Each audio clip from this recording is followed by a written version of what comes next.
자, 요즘 수요일 날 낮 성경 공부 시간에는 이제 히브리서 11장을 묵상하고 있어요. 우리가 그래서 히브리서 11장을 묵상하면서 이제 믿음의 사람들을 이렇게 쭉 살피다가 이번 주 수요일 날은 이 아브라함에 관한 이야기를 했어요. 아브라함에 관한 이야기를 하면서 이제 아브라함이 거쳐갔던 그 지역 이름들의 특성들을 보면서 바로 우리 역사 속에서, 이스라엘 역사 속에서, 성경 속에서 그 지명 속에 담겨진 의미들이 계속 드러나고 있는 것을 살피면서 성경은 이렇게 그 지명 하나에도 큰 뜻을 담아서 계속 반복해서 우리에게 가르쳐주고 있는 어떤 것들이 있다라는 걸 보게 했어요. 그런가 하면 요즘 새벽에는 이제 에베소서를 보면서 에베소서 안에 있는 단어들, 실상은 그 단어들이 성경 전체에 나오는 단어들의 반복이기 때문에 그 단어 하나하나를 영적인 각도에서 어떻게 볼고 어떻게 해석하실 것인가, 구원을 설명하는데 그 단어는 어떻게 사용되고 있는가라고 하는 부분에서 지금 살펴보고 있는데, 그러다 보니까 오늘 이렇게 믿음이라는 것이 무엇인가라고 묵상하다가 이 욥기서를 통해서 아브라함과 또 다른 한 면을 살폈으면 하는 생각이 들어서 욥기를 이렇게 펼치게 됐습니다. 여러분, 믿음이라는 것이 무엇일까요? 이 부분이에요. 성경에 이 믿음이라는 단어에다가 우리를 담아서 주신 그 진리는 무엇일까라고 하는 거예요. 믿음이라는 것, 우리 한자로는 신자를 쓰죠. 믿을 신자를 써요. 사람 인자에다가 말씀 온 표현을 넣죠. 그죠? 합성어예요. 마음과 말이 진실한 사람. 그죠? 그걸 이제 조금 지나다 보면은 그 믿음이라고 하는 건 이제 수평적 관계에 있을 때에 서로가 신뢰하는 것. 그 다음에 그 속에서는 상하의 관계 속에서는 충성까지 포함되어진 것. 이것을 믿음이라고 그랬고, 그 다음에 이제 종교적인 입장에서는 그 신과 신이 주신 말씀을 믿는 것, 이것이 우리 국어사전이 설명하고 있는 믿음이라는 거예요. 자, 그런데 어떤 목사님의 글을 보니까 이런 말이 있어요. 제가 한번 인용을 할게요. 믿음이란 무엇일까? 이 목사님이 쓰신 거예요. 늘 부딪히는 이 명제 앞에서 언제나 그렇듯 속 시원해 본 적이 없는 것 같다. 내가 신앙생활이 몇 년인데, 게다가 목사라고 하는데, 목사의 입에서 나온 이 불경스러운 고백을 타박한다고 해도 나는 어쩔 수가 없다. 어찌하랴 믿음, 그 앞에 서면 늘 내 자신이 연약함을 볼 수밖에는 없으니, 워낙에 불확실성의 시대에 살고 있는 탓인지 종교인들, 특히 우리네 기독교인들은 믿음이라는 것을 마치 전가의 보도처럼 휘두르려는 경향은 점점 강화되어만 가고 있는 듯 싶다.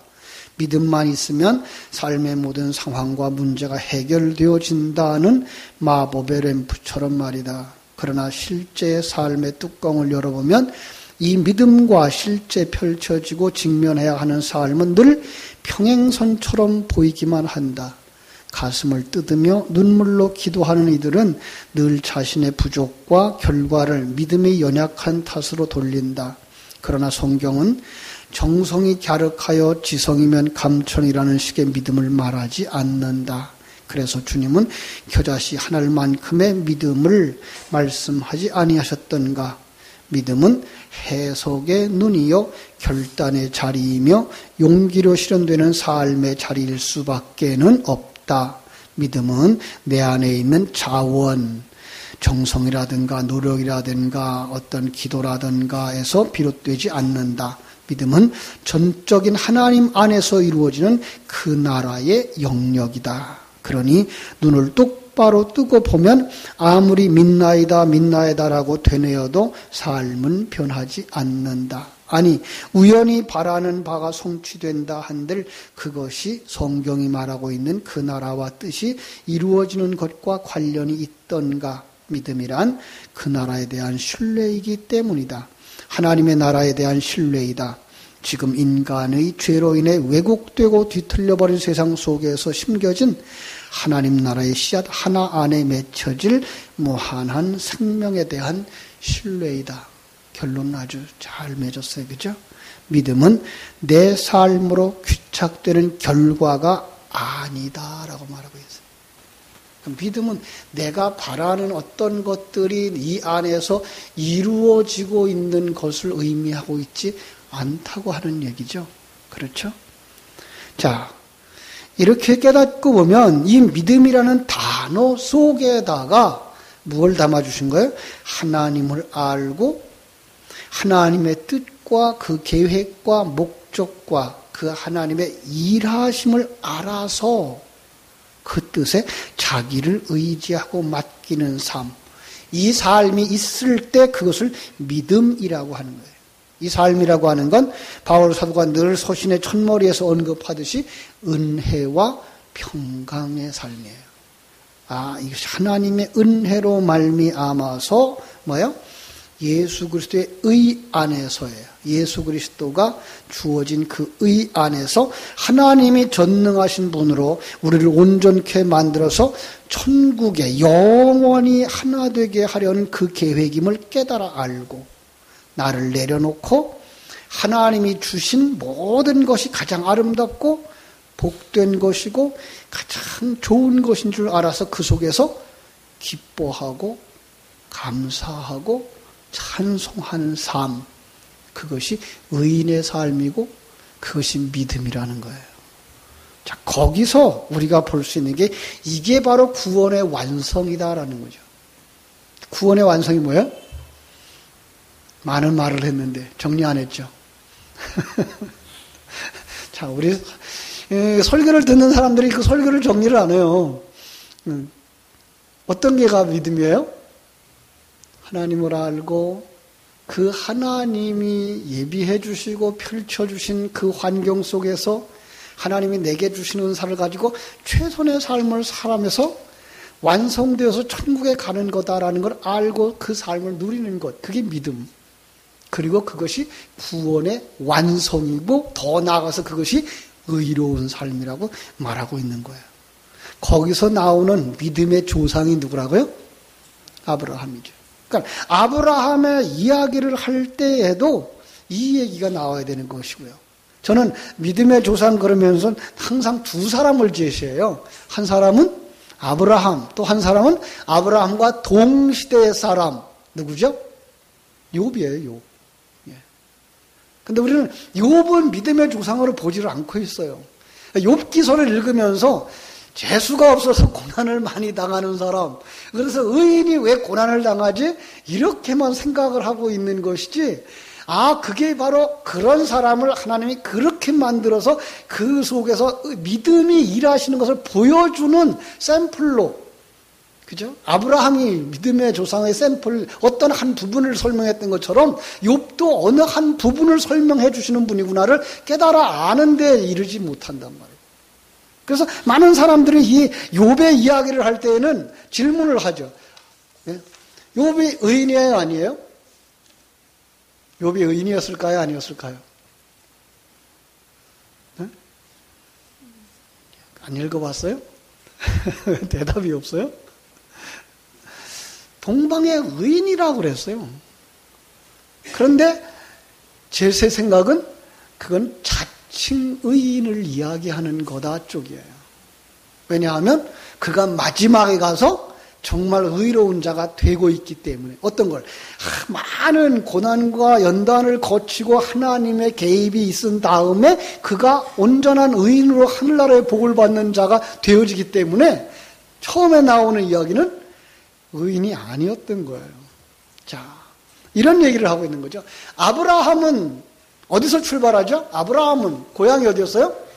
갈대우르였어요. 갈대우르는 어떤 동네예요? 우상이 범람한 동네. 아브라함의 아버지도 우상을 만드는 사람, 우상을 숭배하는 사람. 그러니까 그 우상 숭배자 속에서 믿음의 사람으로 끌어내서 온전히 하나님의 사람으로 만드는 과정을 아브라함을 통해서 하나의 그림을 그려줬다면 욥은 어떤 사람이에요? 종교인이에요. 자칭 의롭다라고 자기를 내놓고 자랑하는 사람 속에서 그를 건져서 정말 하나님이 보시기에 의로운 사람으로 만드는 이야기를 하고 있기 때문에 그런 거예요. 그렇죠? 그 침신대학교 교수 이형원 교수는 욥을 그렇게 말하고 있어요. 그는 절대적 의인은 아니었던 것 같다. 저는 뭐라 그래요? 그는 자칭 의인이었던 것이다. 자, 자칭 의인 그러면 우리가 이제 신약 성경에 와서 찾아볼 사람들이 많죠. 그죠? 신약 성경에는 누가 자칭 의인이었죠? 바리새인들요. 그죠? 바리새인들. 그들은 참 자기들은 의롭게 산다라고 생각을 했어요. 자기는 하나님을 잘 섬기고 하나님이 원하는 절기도 지키고 하나님이 원하는 모든 것들을 다 들으면서 헌신하면서 사는 사람들, 자기들은 의인이라고 생각을 했어요. 그런데 주님은 뭐라고 말해요? 아니라고. 그러면서 하신 말씀이 아주 재미나요. 내가 의인을 부르러 온 것이 아니라 죄인을 불러서 회개시키러 왔다라고 말씀하셨어요. 그러니까 내가 의인이라고 하는 사람들이 누구라는 거예요? 죄인이라는 거예요. 자칭 의인이라고 하는 사람들. 그죠? 자, 그러니까 많은 사람들이 성경의 그 문장이나 단어에 근거해서 해석을 하고 있기 때문에 그 신앙생활에 여러 가지 문제들을 직면하고 있는데도 불구하고 그걸 문제로 보지 못하고 살아가고 있다는 거예요. 그렇죠? 자, 여러분, 그래서 성경에서 이 성경의 내용만 글자만 그대로 보고 전체적인 하나님의 계획, 하나님의 구원 계획, 하나님의 일하심의 각도에서 욥기를 보지 않으면 어떤 질문들을 하게 되죠? 금방 했던 것처럼 의인이 왜 고난을 당했죠? 그래서 의인이 고난을 당하는 이유라는 거예요. 그죠? 자, 그런데 이런 얘기까지 해요. 전능하신 하나님이라며. 그런데 왜 이 세상에 악과 고난이 존재하죠? 전능하신 하나님, 그 하나님이 만드신 이 세계에 왜 악과 선이 존재하죠? 이렇게 물어요. 우리는 어떻게 대답해요? 그런 질문은 질문도 되지 않아. 이렇게 얘기하죠. 이게 하나님의 관점으로 성경을 보거나 세상을 보는 사람들의 내용과 세상의 일을 자기의 환경 속에서부터 이 신앙의 문제들을 가지고 나온 사람들의 이 차이점인 거죠. 그렇죠? 또 어떤 사람들은 그래요. 제가 만나는 어떤 괴짜라고 제가 이름을 붙였는데 그 사람은 그래요. 왜 하나님을 섬기는 하나님의 뜻을 이루고 하나님을 잘 섬기고자 하는 그들에게 고난이 있지? 라고 하는 거예요. 여러분, 그리고 또 물어봐요. 왜 하나님을 믿지도 않고 거짓말을 하고 사기치는 그 사람들은 잘 살도록 하나님은 내버려 두고 있지?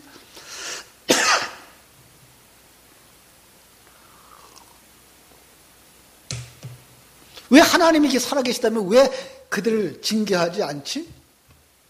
그 사람 눈에는 하나님이 있어요, 없어요? 하나님 없는 거예요.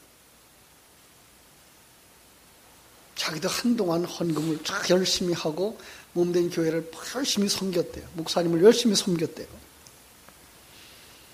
그 사업도 잘 됐고 그래서 미국에까지 가서 사업을 확장하려고 여러 사람들을 만났대요. 여러 사람들을, 좋은 사람들을 직원으로 사용을 했대요. 그런데 펑크가 나버렸어요. 망한 거예요. 내가 그렇게 열심히 충성했고 그렇게 열심히 헌금했는데 그 사람의 마음속에는 하나님이 있을까요, 없을까요? 하나님은 없다는 거예요. 교회가 존재할 이유가 없다는 거예요. 왜요? 그는 지금 뭘 보고 있어요? 세상에 보이는 것들만 가지고 하나님이 이 보이는 것 속에서 하나님을 잘 섬기는 사람은 이 세상에서 복을 받아야 된다라고 생각하고 있기 때문에 그런 거예요. 그러니까 이 세상의 존재의 목적을 모르고 있는 거예요. 그것을 보지 못하면 욥기서를 보면서 우리는 똑같은 질문을 할 수밖에 없고 똑같은 불평을 할 수밖에 없는 거죠. 그렇죠? 그러니까 많은 사람들이 욥의 그 경건하고 의로운 사람이 왜 애매한 고난과 고통을 당하는가라는 문제를 가지고 나오는 거예요. 여러분, 욥이라는 뜻이 무엇일까요? 욥이라는 이름이 무슨 뜻일까요? 욥. 안 생각해 봤죠? 아카드어를 원어로 하고 그 어원으로 하고 있는데 그 욥이라는 뜻은 하나님 하늘 아버지는 어디 계시는가예요. 그의 마음속에 뭐가 있어요? 아니 내가 신앙생활을 잘하고 열심히 한다고 했는데 이게 뭐야? 하나님 어디 계시는 거야? 하늘 아버지는 어디 계시는 거야? 이게 그의 이름 속에 붙어 있는 거예요. 자기는 지금 열심히 종교생활을 했어요. 얼만큼 열심히 했어요? 오늘 여기 보면은 7 아들과 딸 셋이 있는데 4절에 보니까 아들들이 각기 그 자기 생일에 각각 자기 집에서 잔치를 베풀고 그의 누이 3명도 청하여 함께 먹고 마시면은 어떻게 해요? 잔치가 끝난 다음에 아버지가 그 자식들의 명수대로 번제를 드렸어요. 이는 말하기를 혹시 내 아들들이 죄를 범하여 마음으로 하나님을 욕되게 하였을까 함이라. 여러분 이게 하나님의 안목을 가지지 못하고서는 이 모습만 보면 이 사람 잘한 거예요 못한 거예요? 굉장히 잘하고 있는 거예요. 그죠? 분명히 아들들이 그 술 먹고 노느라고 포리교회 야유회를 갔다 와서 그 야유회 현장에서 혹시 죄를 범하였을지라도 용서해 달라고 그죠? 제사를 드리는 거예요. 제물을 잡는 거예요. 그래서 자식들이 편안하게 해달라고. 그러니까 세상 사람들의 눈으로 볼 때는 굉장히 그 자녀들의 그 믿음 생활을 위해서 경건 생활을 위해서 뒷바라지를 잘하고 있는 아버지처럼 보이잖아요. 그런데 그는 지금 그 일을 하나님 앞에 인정받고 있어요? 없어요? 하나님이 인정을 안 하는 거예요. 글자만 보면은 어떡하고 있죠? 사단에게 뭐라 그래요? 야, 내 종 욥을 위하여 보았느냐? 그는 뭐한 사람이에요? 그와 같이 하나님을 경외하고서 악에서 떠난 사람은 세상에 없느니라. 8절이잖아요. 자, 보세요. 그래서 여호와께서 사탄에게 이르시되 네가 내 종 욥을 주의하여 보았느냐? 그와 같이 온전하고 정직하여 하나님을 경외하며 악에서 떠난 자는 세상에 없느니라. 이 글자 그대로 보면 뭐예요? 욥은 굉장히 경건하고 하나님을 경외하고 악에서 떠난 사람이었다는 거예요. 그런데 왜 그 사람이 고난을 당해요? 하나님이 그냥 사단하고 바둑치다가 한번 해볼래? 그래서 그 영혼을 내준 거예요? 그런 얘기는 아니란 말이에요. 성경이 보여주고 싶은 건 그게 아닌 거예요. 그런데 그때에 이 사단이 가지고 나온 대답이 무엇인 것 같아요? 사단이 뭐라고 대답해요? 사단이 9절 여호와께 대답합니다. 욥이 어찌 까닭 없이 하나님을 경외하겠습니까? 주께서 그와 그의 집의 모든 소유물 울타리로 두르심 때문이 아닙니까? 주께서 그의 손으로 하는 바를 복되게 하사 그의 소유물을 땅에 넘치게 하셨음이니이다. 이제 손을 펴서 그의 모든 소유물을 치면 그가 주를 향하여 욕할 것입니다. 이건 무슨 뜻이에요? 그가 잘 되니까 하나님을 잘 섬기는 거지 안 돼 보십시오. 그는 하나님을 안 섬길 겁니다. 라는 얘기예요. 여기 이게가 누구의 논리예요? 이게 사단의 논리예요. 이게 세상의 논리예요. 하나님이 그걸 모를까요? 아셔요. 허락을 해요. 그래서 그의 생명에만 손대지 말고 그에게 있는 건 모든 걸 다 내줘요. 자, 그는 어떤 사람이었어요? 2절과 3절 다시 한번 보죠. 2절과 3절. 그는 큰 복을 받은 사람이에요. 아들이 7이고 딸이 3이고 예? 자녀의 축복을 받은 사람이라 이렇게 해석을 하고 있어요. 제 눈에는 열이라는 숫자예요. 세상적 풍요로움이에요. 세상 것을 다 아들로 삼고 딸로 삼고 사는 사람. 예. 여러분이 한번 그 책을 한번 살 수 있으면 한번 사서 봤으면 좋겠어요. 인천 내리교회에 김흥규 목사님이라고 하는 분이 쓴 책이 있더라고요. 욥기서 강해가 있더라고요. 설교집인데 그분도 상당히 많이 그 상징적으로 해석을 하고 있어서 한번 좀 참고할 만한 책이라는 생각이 들어요. 그분은 이렇게 얘기를 했어요. 성경에는 7 아들은 언제나 가장 이상적인 자녀의 축복을 상징했다. 7에다가 딸 3을 더 두었다. 욥은 족장으로서 큰 자녀의 복을 얻은 사람이다. 이렇게 말했어요. 예. 그런데 여러분 제 눈에는 그렇지 않아요. 이 10 아들은 어떤 아들이에요? 7 아들 3 딸은 욥이 지금 아직도 거듭나지 못한 상태에서 낳은 아들이에요. 요거예요. 지금 욥기서 안에서는 욥이 거듭나기 전에 낳은 자녀와 거듭난 이후에 낳은 자녀가 10 이렇게 기록되어 있어요. 그죠? 여기서는 지금 그가 거듭나기 전이에요. 언제 거듭나요? 42장에 넘어가서 그 38장부터 하나님이 자기 계시를 확 해서 보여주자 그 앞에 그가 낮은 자가 되어지고 그때 하나님을 아는 자가 되어지고 하나님이 그를 이제 인정하시고 축복하셨을 때에 그들이 똑같이 아들 7, 딸 3을 낳아요. 그러니까 이 1장에서의 자녀 10과 42장의 자녀의 10이 지금 대조를 이루고 있는 거예요. 그러면 1장에 있는 자녀들은 어떤 거예요? 아직 거듭나지 못한 자가 낳은 자녀. 아직 아브라함의 이야기로 말하면 누구일 것 같아요? 이스마엘이에요. 예. 그러면 훗날 하나님이 이삭이 낳은 다음에는 하갈과 이스마엘을 어떻게 하라고 그러죠? 내쫓으라 그래요. 그러니까 하나님은 이 아들들을 어떻게 해야 돼요? 버려야 돼요. 예. 이거는 우리가 조금 이해하기 어려워요. 그냥 우리가 가지고 있는 이 아들이나 딸이나 하는 내 새끼라고 하는 이런 개념으로 가지고 있으면 이건 이해가 안 돼요. 그런데 그가 사랑하는 그 10 자식은 누구예요? 그가 만들어낸 자녀인 거예요. 그 종교적 색상을 가진 그 사람이 만들어낸 자녀인 거예요. 그게 아무리 풍부해도 소용없어요. 언제는 다 놓고 가야 돼요? 그의 영혼이 이 세상을 떠날 땐 다 놓고 가요. 그 사람 거예요? 아니고요? 아니에요. 그러니까 여러분도 옆으로 여러분 곁에 있는 자식 너무 내 새끼 하지 말아요. 여러분 떠날 땐 다 놓고 가야 돼요. 그죠? 그러니까 그들은 여러분들에게 맡겨준 한 생명으로 보셔야 되고 여러분들의 그 생명을 가지고 흘려주어서 그들이 거듭나게 해야 될 사명이 부모님들에게 있는 여러분이 낳아야 될 영적인 자녀이지 여러분의 소유는 아니에요. 여러분이 천국에 갈 때 가져가지 못해요. 그는 그일 뿐이에요. 그래서 여러분 우리 삶 속에서 빨리 구분할 수 있어야 돼요. 내 목과 저놈 목. 그래서 빨리 떼어낼 수 있어야 돼요.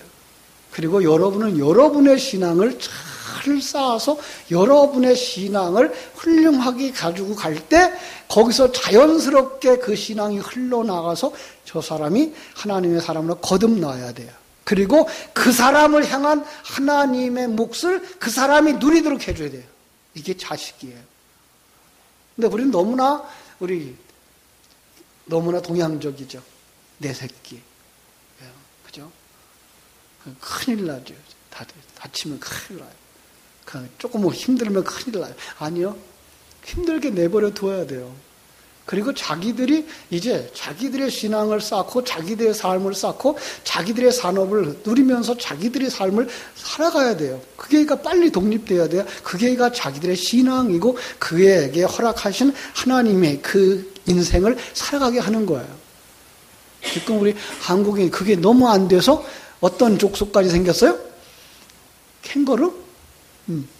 캥거루가 생겼대요. 이거는 장가도 안 가고 시집도 안 가고 어머니 주머니 속에만 들어가서 하려고 하는 이런 아주 안 좋은 상황들이 지금 펼쳐지고 있는데 왜 그래요? 독립을 안 시켜서 그래요. 너는 너로 키우질 않아서 그래요. 그럼 여기도 우리가 기억해야 될 게 그거예요. 정말 우리가 믿음이 없을 때 내가 뭐만 낳을 수 있어요? 믿음이 없는 자식만 낳을 수 있어요. 내게 믿음이 있어야 믿음 있는 자녀를 낳을 수 있는 거예요. 그런데 지금 이 사람은 어떤 믿음을 가졌어요? 전통적인 율법적인 믿음을 가진 사람이에요. 전통적이고 율법적인 그 믿음을 가지면 어떤 믿음만 만들어내요? 전통적인 사람을 만들어내는 거예요. 요즘도 이제 주일학교 문제를 가지고서는 심각하게 고민하고 있는데, 어떤 인터넷을 통해서 어떤 넋두리를 잘하는 사역자를 하나 만났어요. 그분의 이야기를 쭉 들으면서, 맞아. 열이면 열. 얘기하는 게 거의 다 맞아요. 저랑 많이 통해요. 그래서 안타까움을 지금 같이 이렇게 나누고 있는데, 정말 우리들의 학생들, 우리 자녀들이 왜 신앙이 안 되고 있느냐? 이건 누가 안 되고 있기 때문에? 우리가 안 되고 있기 때문에. 부모님들의 신앙이 안 되고 있기 때문에 자녀가 안 된다는 거예요. 우리 아들은 그래도 교회 다니는데요. 그거 교회 그냥 나가주는 거라니까요. 언제까지? 독립하기 전까지. 그냥 부모님과의 마찰을 안 빚고 부모님 마음 편안하게 해줘야 내가 원하는 거 얻을 수 있으니까 그냥 부모가 원하는 대로 그냥 교회 갔다 왔다 하는 것이지, 그게 신앙이 아닐 수도 있다는 걸 점검하지 않는다는 거예요. 그 모습은 누구한테서 배운 거냐? 부모님한테서 배웠다는 거예요. 부모님들이 신앙을 삶으로 누리면서 살아가질 않더라는 거예요. 그냥 교회만 갔다 오면 끝인 거예요. 그러니까 교회에서의 삶과 가정에서의 삶, 사회에서의 삶이 너무나 갭이 큰 거예요. 그래서 그들은 신앙이 삶에 아무런 영향을 미치지 못한다고 생각하고 살아가는 거예요. 그런 건 나도 싫다는 거죠. 그래서 안 나온다는 거죠. 여러분, 지금 우리 성도들의 숫자가 얼마쯤 될 것 같아요? 우리 한국의 성도 숫자. 예? 안권사님 몇 명? 1000만. 아니에요. 그거는 한 30년 전, 20년 전. 예. 그것이 아마 10년 전. 예. 지금은 아마 내년이나 후년쯤 다시 통계가 나올 거라는데 600만이 안 될지도 모른다는 거예요. 그리고 내 후년의 통계에서는 어쩌면 천주교인이 더 앞장서 있을지도 모른대요. 그리고 기가 막힌 얘기를 하고 있는데 그 600만이라는 숫자에는 이단들이 숫자까지 다 들어가 있는 숫자라는 거예요. 이게. 끔찍해요. 그 속에 엉터리 신자는 얼만큼 있을까요? 정말 예수 생명을 가지고 그것을 평강을 누리며 은혜를 누리며 살아가는 사람들의 숫자가 너무나 적은 거예요. 너무나 적은 거예요.